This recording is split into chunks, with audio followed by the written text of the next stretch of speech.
हाँ भाई, कौन सा कंपनी में आए हो तुम लोग? भाई हमें सरकार ट्रेनिंग कंपनी में भेजा है। ये कोई कंपनी नहीं है, ये सप्लाई कंपनी है। सप्लाई कंपनी में कोई सुविधा नहीं है, रहने खाने पीने हगने मुतने का हर एक प्रॉब्लम है। हेलो दोस्तों, अस्सलाम वालेकुम, नमस्कार। तो कैसे हैं आप सब? उम्मीद करता हूँ सब ठीक होंगे, खैरियत से होंगे।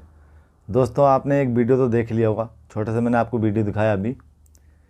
तो ऐसा इनके ही साथ नहीं, पता नहीं कितने लोगों के साथ हमेशा होता आया है और हो भी रहा है। जो ये ऑफिस वाले ऑफिस बनाकर बैठे हुए हैं इंडिया के अंदर, चाहे वो दिल्ली हो या मुंबई हो, मैं सबको नहीं बोलता कि सब ऐसे होते हैं, लेकिन ज़्यादातर जो यानी 100 में 60%, 100 में 60% जो है तो ऑफिस ऐसे ही चल रहे हैं, जो बताते कुछ हो रहे हैं और निकलता कुछ हो रहा है। बंदे से इस तरीके से झूठ बोला जाता है, इस तरीके से उसको बहलाया फुसलाया जाता है, इस तरीके से बहकाया जाता है। ऐसे ऐसे तारीफ़ों के पुल बांध देंगे कि आपको ऐसा काम मिलेगा, इतनी सैलरी मिलेगी, इतना ओवर टाइम मिलेगा, समझे, खाना मिलेगा प्लस रूम मिलेगा प्लस ये मिलेगा प्लस वो मिलेगा। यानी तारीफ़ों के पुल बांध देते हैं। बंदा एक्साइटमेंट में यानी इतना खुश हो जाता है कि उसको उससे बहस करने की ज़रूरत नहीं महसूस होती। उसे ऐसा नहीं लगता कि मैं इससे कुछ ऑफिस वालों से कुछ बहस करूं, कुछ पूछूं कि भाई सच बताओ मेरे को, ये ऐसा करो वैसा नहीं। वो इतना खुश हो जाता है कि बंदा कि यार इतनी सैलरी मिल रही है, इतना ओवर टाइम भी मिलेगा तो मैं इतना पैसा कमा लूँगा, इतना कमा लूँगा। नहीं, ये गलत है भाई, ये गलत है। आप अगर किसी ऑफिस में जाते हैं तो आप उससे पूरा कंफर्म कीजिए, आपका हक बनता है, आपका राइट है। आप उससे बात करें कि भाई मुझे ये बताओ क्लियरली, और उससे एकदम सीना ठोक के यानी ताल ठोक के उससे बात करो डंडे की चोट पर कि भाई मुझे ये बताओ कि कितना सैलरी मिलेगी और रूम कहाँ होगा और कौन सी कंपनी होगी और काम क्या होगा उसमें। और अगर आपकी बात में झूठ निकलता है तो मैं कुछ भी कर सकता हूँ, आप सोच लेना। यानी उसको इस तरीके से बात करो उससे कि उस बंदे को लगे, ऑफिस वालों को ऐसा लगे कि यार ये बंदा कुछ कर सकता है, बाद में अगर इसके साथ धोखा किया तो ये बंदा कुछ कर सकता है। तो आप ऑफिस वाले से इस तरीके से बात करो, आप डर के बात नहीं करो। आप पैसा दे रहे हो उसको, आप पैसा लगा रहे हो, 1 लाख रुपया, 1.5 लाख रुपया, 2 लाख रुपया, इतना लोगों ने इतना पैसा बढ़ा दिया है कि आदमी 6 महीने साल उसको कर्जा निपटाने में लगा रहता है इधर आने के बाद में। तो कुछ कमी ऑफिस वालों की है और कुछ कमी आने वालों की है। आने वाला जब आता है तो भाई वो ऑफिस से बात क्यों नहीं करता सीधी सीधी, लेकिन नहीं, वीज़ा चाहिए, वीज़ा चाहिए। वीज़ा बता दिया ऑफिस वाले ने, भाई वीज़ा है और कंपनी है, बहुत अच्छी कंपनी है, बहुत पुरानी कंपनी है, बहुत बड़ी कंपनी, इतनी सैलरी देता है, काम भी नहीं ज़्यादा, ओवर टाइम भी मिलेगा, समझे। इस तरीके से उसको बेकाया। उसको बात करना अच्छा नहीं लगता कि मैं ज़्यादा इससे बात करूँ ऑफिस वाले से कि यार मुझे कहीं कैंसिल ना कर दे, कभी मुझे वीज़ा ना दे। तो इसलिए डर जाते हैं और जैसे वो बताता है उसकी बातों में आ जाते हैं और पैसा दे देते हैं। ये जो मैंने आपको वीडियो क्लिप दिखाया, अभी आप ये पूरा वीडियो देखिए, पहले पूरा वीडियो देखिए, उसके बाद मैं आपको बताता हूँ।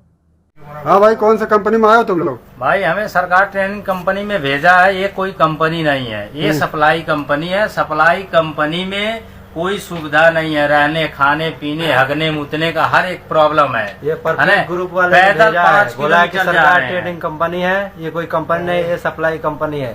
दिन भर धूप में फंसा बैठाता दिया हम है, लोग को, यहाँ बुलाकर फंसा दिया है। हम लोग को कोई सुविधा नहीं 1 लाख। नहीं रूम में सोने का जगह है, नहीं बाथरूम का सुविधा है। यहाँ दिखाइए ना, नीचे सोते हैं हम लोग, कितना दिक्कत। यहाँ भाई देखो, जमीन पे लोग सोते हैं, ठीक है, एक एक रूम में 20-20 बंदे हैं, ये ठीक है, ये देख लो भाई। हाँ, तो मतलब बोला क्या क्या दिक्कत है यहाँ? भाई दिक्कत तो है ही है ना। हाँ। यहाँ सप्लाई को हमको बताया कि कंपनी है, हाँ। सरकार ट्रेडिंग कंपनी है, लेकिन यहाँ जो है आने के बाद मालूम चला कि सप्लाई कंपनी है। तो 80,000 रुपया भी वहाँ नगद लिया।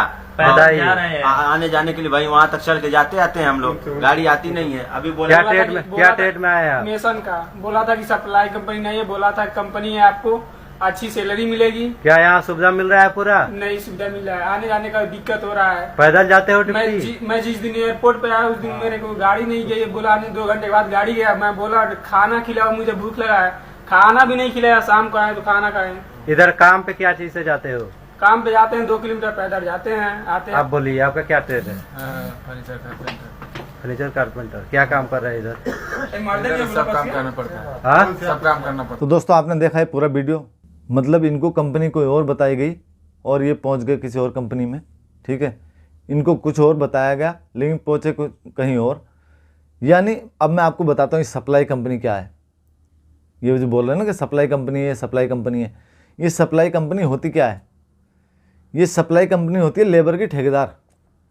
अपने इंडिया में सिंपल भाषा में एक जो सीधी साधारण भाषा है उसमें ठेकेदार बोलते हैं ना, लेबर का ठेकेदार होता है। यानी कि कहीं अगर काम चलता होता है कंस्ट्रक्शन का या किसी चीज़ का, तो वहाँ पर एक ठेकेदार होता है लेबर का, उससे बोला जाता है कि भाई हमें लेबर चाहिए इतनी, हमें 100 आदमी चाहिए लेबर के या 50 आदमी चाहिए। तो वो ठेकेदार क्या करता है, वो लेबर इकट्ठी करके लाता है, वो चाहे कहीं से भी लाए, वो उसके हेडेक है।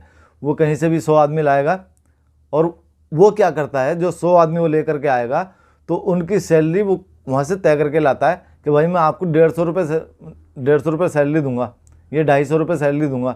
250 रुपये तय करके वो सैलरी लाया है बंदे को, और इधर जो जिस कंपनी ने उससे लेबर मांगी थी वो कंपनी उसको दे रही है 500 रुपये एक पर बंदे पर। तो वही सिस्टम यहाँ पर है। ये जो सप्लाई कंपनी होती हैं ये क्या करती हैं, लेबर मंगाती हैं अदर कंट्री से, और यहाँ पर जो अलग अलग कंपनियों में या घरों में, फैमिली में, कहीं भी इधर उधर ट्रांसफ़र कर देती हैं, और वो सैलरी उधर से कुछ और लेती हैं और वो बंदे को सैलरी कुछ और देती हैं। यानी कि अगर वो 1500 रियाल अगर सैलरी उस बंदे को देकर बताकर बुलाया है, तो वो जहाँ पर उसका ट्रांसफ़र कर रहे हैं कंपनी में या घर में, वहाँ से उसका 3000-2500 रियाल वो ले रहे हैं उस बंदे के, और उस बंदे को दे रहे हैं 1500 रियाल। तो ये कमाई होती है उस सप्लाई कंपनी को। जो सप्लाई कंपनी लेबर बुलाती है वो ट्रांसफ़र कर देती है दूसरी जगह, वो अपनी कमाई करती है। यानी बंदे को बुलाया उसने 1500 रियाल पे, और वो जिस जगह उसने ट्रांसफ़र किया वहाँ से ले रहा है 2500 रियाल, तो वो 1000 पर बंदे पर उसको बच रहा है। तो भाई वो तो बुलाएगा ही, उसको तो फ़ायदा है ना। 1000 रुपये 1500 रुपये वो एक बंदे पर बचा रहा है, और कितने बंदे आते हैं, ये तो ये 100 बंदों को मैंने आपको बताया, पता नहीं ये कितना लोगों के साथ ऐसा होता है। बहुत ज़्यादा होता है भाई, बहुत ज़्यादा होता है। हम आप सोच भी नहीं सकते। लेकिन ये किसको सोचना चाहिए, ये भाई हमारे इंडिया में जो ऑफिस बनाकर बैठे हुए हैं ना, एजेंट लोग बैठे हुए हैं, ये इनको सोचना चाहिए कि बंदा कैसे आता है, कैसे पैसा खर्च करता है। कोई ज़मीन बेच रहा है, कोई कर्जा कर रहा है, कोई जेवर बेच रहा है। ये हम तुम आइडिया भी नहीं लगा सकते कि जो बंदा इधर आता है वो क्या करके आ रहा है, कैसे पैसा लेकर के और खर्चा करके आ रहा है, वो कैसे कर रहा है, ब्याज पे पैसा लिया है उसने। लेकिन ये लोग नहीं सोचते। तो भाई मेरी आपसे रिक्वेस्ट है ऑफिस वालों से कि प्लीज़, अगर आपको इसकी जानकारी नहीं, ऐसा भी होता है कि ऑफिस वालों को भी पूरी जानकारी नहीं होती, ऑफिस वालों को भी जानकारी पूरी नहीं होती। तो मैं ऑफिस वालों से भी रिक्वेस्ट करूँगा कि भाई लोग पहले उसकी पूरी जानकारी लें, पूरी इंक्वायरी करें, समझे, कि बंदे को, जिस बंदे को आप भेज रहे हैं वो कंपनी ठीक है या नहीं है, और कैसी कंपनी है, सप्लाई कंपनी है या अदर कंपनी है, समझे। तो आप पूरी जानकारी करने के बाद में, इंक्वायरी पूरी करने के बाद में पूरी तफ्तीश करें उसकी, तभी बंदों को इधर भेजें। समझ गए आप मेरी बात? मेरी बात का अगर बुरा लगा हो तो माफ़ी चाहता हूँ, लेकिन जो ट्रू है, जो सच है, वही मैं बोल रहा हूँ। क्योंकि ये वीडियो में आप देख ही रहे होंगे, तो ऐसे एक नहीं, दो नहीं, बहुत लोग ऐसे फंसे हुए हैं, सऊदी हो चाहे गल्फ कंट्री में कहीं भी हो, बहुत लोग ऐसे फंसे हुए हैं। तो दोस्तों आज की वीडियो में इतना ही। उम्मीद है कि आप सबको मेरा वीडियो ज़रूर पसंद आया होगा। अगर वीडियो पसंद आया हो तो वीडियो को लाइक कर दें और चैनल को सब्सक्राइब कर दें।